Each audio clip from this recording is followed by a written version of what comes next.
निवडणुका कधीही लागू शकतात, निवडणुकीच्या तयारीला लागा असे आदेश उद्धव ठाकरेंनी नेते आणि पदाधिकाऱ्यांना दिलेत. तर स्थानिक पातळीवर युती संदर्भातला निर्णय घ्यावा, तसंच जागा वाटपाला उशीर लागू देऊ नका असे आदेशही उद्धव ठाकरे यांनी दिले आहेत.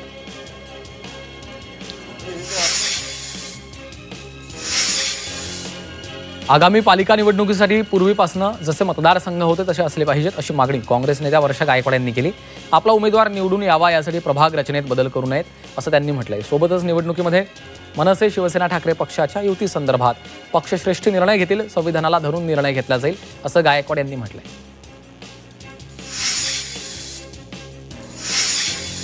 राज आणि उद्धव ठाकरे एकत्र यायला कुणाचा आक्षेप नाहीये, आमच्या त्यांना शुभेच्छा आहेत असं विधान भाजपचे नेते सुधीर मुनगंटीवारांनी केले. ते एकत्र यायला एवढे दिवस का लावतायत हेच कळत नाही असं मुनगंटीवारांनी म्हटलंय.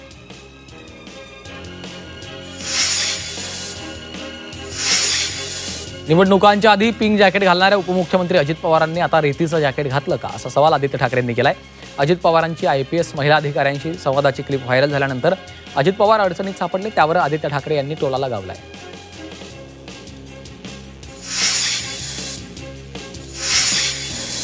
अंजली दमानी यांच्या विधानाला उपमुख्यमंत्री अजित पवारांनी उत्तर दिलं. प्रत्येकाला बोलण्याचा अधिकार आहे, आपल्याला जे सांगायचे ते आपण ट्विट करून सांगितलंय, आपल्याला आता यावर काहीच बोलायचं नाहीये असं अजित पवारांनी म्हटलंय.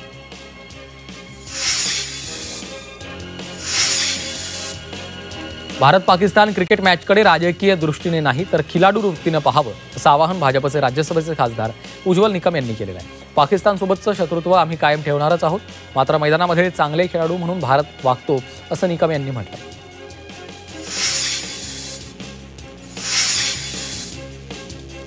GSTचा निर्णय हा काही भाजप शासित राज्यात नाही आहे, तर काँग्रेस शासित राज्यांमध्ये देखील याचा लाभ होणार आहे असं विधान कोकण पदवीधर मतदारसंघाचे आमदार निरंजन डावखरे यांनी केलं. सर्वसामान्यांचं जीवन सुखकर करण्याच्या दृष्टीने हा निर्णय घेतल्याचं देखील त्यांनी सांगितलंय.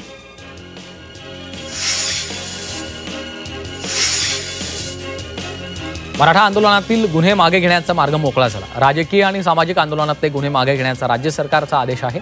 30 सप्टेंबरपर्यंत चार्जशीट दाखल होईल, असे गुन्हे मागे घेतले जाणार आहेत असा शासन निर्णय गृह विभागाकडून जारी करण्यात आला आहे.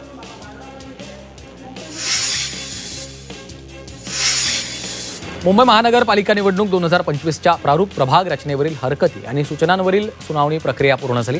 गेल्या 3 दिवसांपासून सुरू असलेली सुनावणीची प्रक्रिया आज पूर्ण झाली आहे.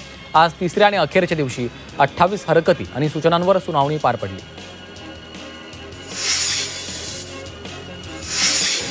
हार्बर मार्गावर 14 तासांचा ब्लॉक घेण्यात येणार आहे. कुर्ला ते टिळक नगर स्थानकांदरम्यान नवीन डायव्हर्जन मार्गिकेच्या कामासाठी शनिवारी रात्रीपासून रविवारी दुपारपर्यंत हा ब्लॉक घेण्यात येणार आहे. या ब्लॉकमुळे हार्बर मार्गावरील वडाळा रोड मानखुर्द दरम्यानची लोकल सेवा बंद राहणार आहे. शनिवारी रात्री 11 ते दुपारी 1:30 पर्यंत हा ब्लॉक असेल.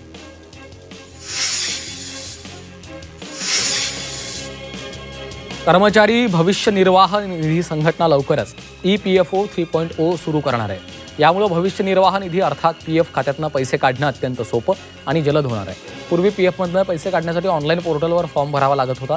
पैसे बँक खात्यामध्ये येण्याची वाट पाहावी लागत होती. ही प्रक्रिया अत्यंत वेळखाऊ आणि त्रासदायक होती.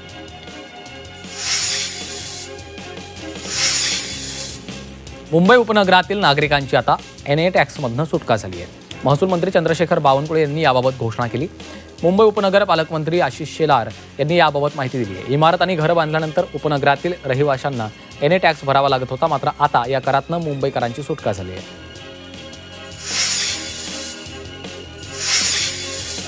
बुलेट ट्रेनच्या 157 किलोमीटरवरील कामांसाठी 4,400 कोटींचा करार करण्यात आला. BKC बुलेट ट्रेन स्टेशन ते महाराष्ट्र गुजरात सीमेवरील जरवली गावापर्यंतच्या मार्गावर ट्रॅक टाकण्यात येणार आहे. या प्रकल्पामुळे मुंबई अहमदाबाद प्रवास वेगानं होणार आहे.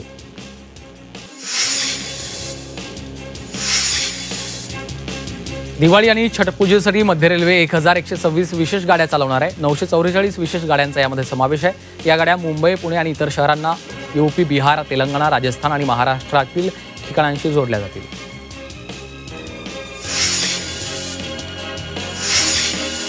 डोंबिवलीमध्ये घरांची किंमत मुंबई एवढी झाली आहे. कल्याणशीळ फाटा रोडवरील पलावा सिटीत 2 पेंटहाऊसची 16 कोटींना विक्री झाली. डोंबिवलीमधील रिअल इस्टेटला सुगीचे दिवस आले असून हा सर्वोच्च दर असल्याचं सांगण्यात येत आहे. मुंबईतील भोगवटा प्रमाणपत्र न मिळालेल्या घरांना भोगवटा प्रमाणपत्र देण्याबाबत सरकार धोरण तयार करणार आहे। सांस्कृतिक कार्य माहिती तंत्रज्ञान मंत्री आशिष शेलार यांनी ही माहिती दिली। या निर्णयामुळे लाखो मुंबईकर अधिकृत रहिवासी होणार आहेत।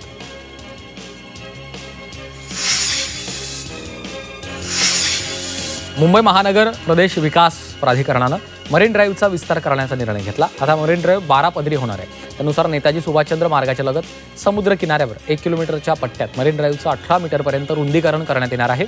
या रुंदीकरणामुळे मरीन ड्राईव्ह 12 पदरी होईल। सध्या या प्रकल्पाचा आराखडा तयार करण्याचं काम सुरू आहे।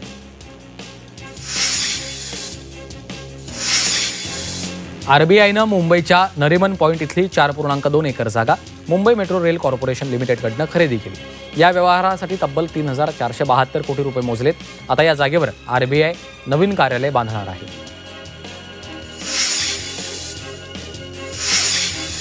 राज्यातील विविध ठिकाणी उद्योग, माहिती तंत्रज्ञान, अन्न प्रक्रिया उद्योग, गोदाम, डेटा सेंटर आणि लॉजिस्टिक हब प्रकल्प उभारण्यासाठी 1,08,000 कोटी रुपयांच्या गुंतवणुकीचा सामंजस्य करार करण्यात आला। या प्रकल्पाद्वारे 47,000 व्यक्तींना रोजगार उपलब्ध होणार आहे। मुख्यमंत्री फडणवीसांनी ही माहिती दिली आहे। शासकीय सेवा आता व्हॉट्सअपवर मिळणार आहेत। नागरिकांना शासकीय सेवा डिजिटल पद्धतीने देण्याचा सरकारचा प्रयत्न आहे। त्यासाठी आपण समग्र नावाच्या संस्थेशी करार केला असल्याची माहिती मुख्यमंत्री फडणवीसांनी दिली आहे।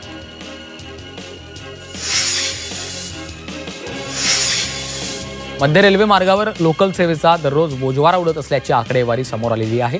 मध्य रेल्वेवर गेल्या 10 दिवसात 768 लोकल फेऱ्या रद्द झाल्यात, तर दररोज सरासरी 60हून अधिक लोकल फेऱ्या रद्द केल्या जात असल्यानं नियमित प्रवाशांचे प्रचंड हाल होत आहेत। या लोकल फेऱ्या रद्द करून प्रवाशांच्या सहनशक्तीची परीक्षा घेतली जाते।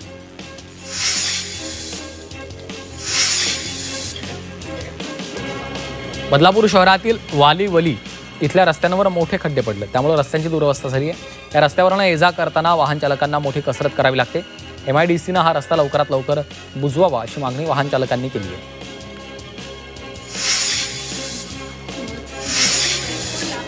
कल्याण रेल्वे स्थानकात प्रवाशांना त्रास सहन करावा लागतो। प्रवासी स्कायवॉकचा वापर करतात, मात्र फेरीवाल्यांनी कब्जा केल्याचं समोर आलेलं आहे। कारवाई करण्यासाठी स्टेशन परिसरात RPF पालिका फेरीवाले पथक तैनात करण्यात आलं।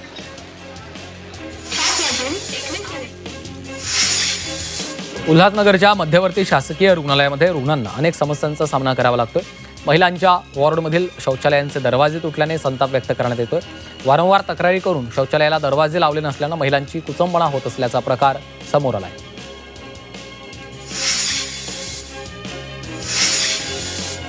जगभरातील मुलांमध्ये किशोरवयीनांमध्ये लठ्ठपणाची समस्या झपाट्याने वाढतीये। युनिसेफच्या ताज्या अहवालानुसार ही माहिती समोर आली। या अहवालामध्ये 2035 पर्यंत लठ्ठपणा ही गंभीर आरोग्य आणि आर्थिक समस्या ठरू शकते असा इशारा दिलेला आहे।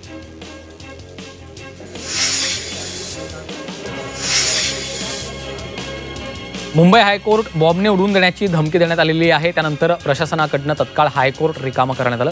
बॉम्बशोधक पथकानं संपूर्ण हायकोर्टाची तब्बल 2.5 तास तपासणी केली, मात्र तपासणीनंतर काही हाती लागलं नाहीये। त्यामुळे पुन्हा कर्मचाऱ्यांना आज सोडण्यात आलं।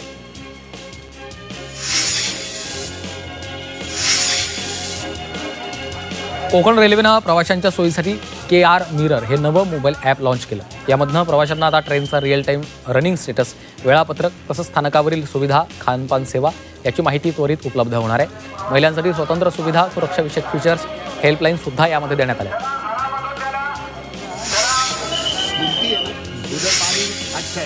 महसूल विभाग गावागावामध्ये जाणार आणि सातबारा दुरुस्त करणार आहेत। महसूल विभागाच्या सेवा पंधरवडा मोहिमेच्या अंतर्गत 17 सप्टेंबर ते 2 ऑक्टोबरच्या दरम्यान राज्यात गावोगावचं सातबारा अद्ययावतीकरण मोहीम राबवली जाणार आहे।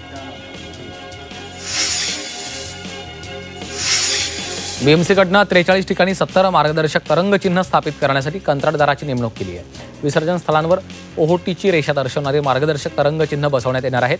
नवरात्रोत्सव आणि माघी गणेशोत्सवामध्ये मूर्ती विसर्जनाच्या दरम्यान भाविकांना फायदा होणार आहे।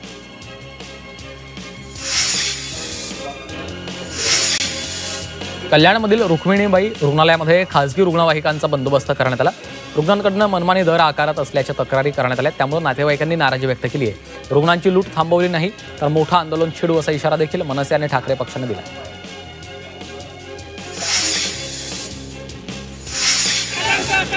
ठाण्यातील घोडबंदर रोडवरील वाहतूक कोंडी आणि खड्ड्यांविरोधात नागरिकांनी आंदोलन केलं। खड्ड्यात उभं राहत, खाली डोकं वर पाय अशा घोषणाबाजी करण्यात आली।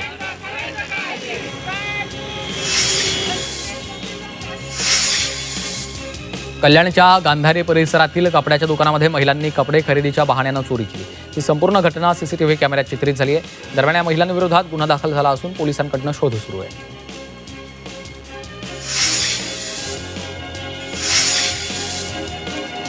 मुंब्र्यातील MM व्हॅली परिसरामध्ये ग्राहकांना ब्लिंकिटद्वारे चिकनची ऑर्डर दिली होती। मांसाहारात संशय आढळल्यानं जमावानं ब्लिंकिटच्या गोडाऊनची तोडफोड केल्याचा प्रकार घडला। संतप्त ग्राहकांना ऑनलाईन सेवा पुरवणाऱ्या कर्मचाऱ्यांना जाब विचारले।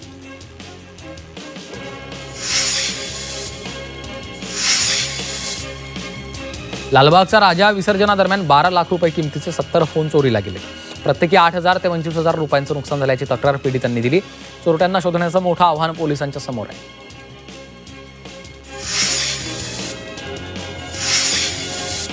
नवी मुंबई महापालिकेच्या मनमानीला उच्च न्यायालयानं चांगलीच चपराक दिली। 48 पंप ऑपरेटर्सची सेवा कायम करण्याचे आदेश न्यायालयानं नवी मुंबई महापालिकेला दिलेत। एका आठवड्यात या कर्मचाऱ्यांना पुन्हा सेवेत सामावून घ्या, त्यांना सेवेचे सर्व लाभ द्या असं न्यायालयानं बजावलेलं आहे। त्यांना थकीत वेतन देण्याचे आदेशही दिले।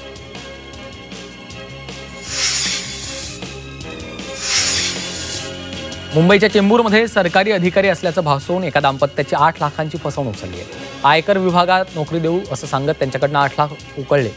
दरम्यान याबाबत पोलिसांनी गुन्हा दाखल करत बनावट पोलिसांसह 2 जणांना अटक केली आहे।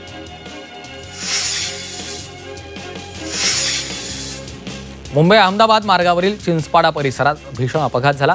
कंटेनरवरील अचानक नियंत्रण सुटल्यानं रस्त्यालगतच्या नदीमध्ये ट्रक कोसळला। यामध्ये चालक गंभीर जखमी झालाय। अपघातामध्ये ट्रकचा चक्काचूर झालाय।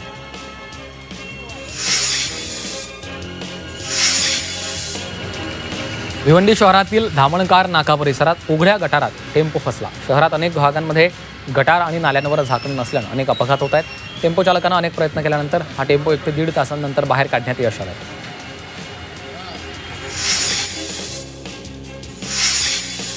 भारत आणि श्रीलंकेमध्ये महिना अखेरीस महिला एकदिवसीय विश्वचषक स्पर्धा रंगणार आहे। स्पर्धा सुरू होण्यापूर्वीच ICCनं एक मोठी घोषणा केली।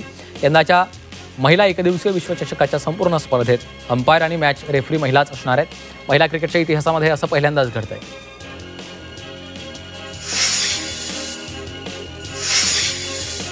रॉजर बिन्नींच्या राजीनाम्यानंतर भारताचा माजी दिग्गज फलंदाज सचिन तेंडुलकरला BCCIच्या प्रमुख पदाची जबाबदारी मिळणार अशी चर्चा रंगली होती। मात्र आता SRT स्पोर्ट्स मॅनेजमेंटकडनं या संपूर्ण चर्चेला पूर्णविराम देण्यात आला। या सर्व अफवा आहेत त्याकडे दुर्लक्ष करा असं आवाहन केलंय।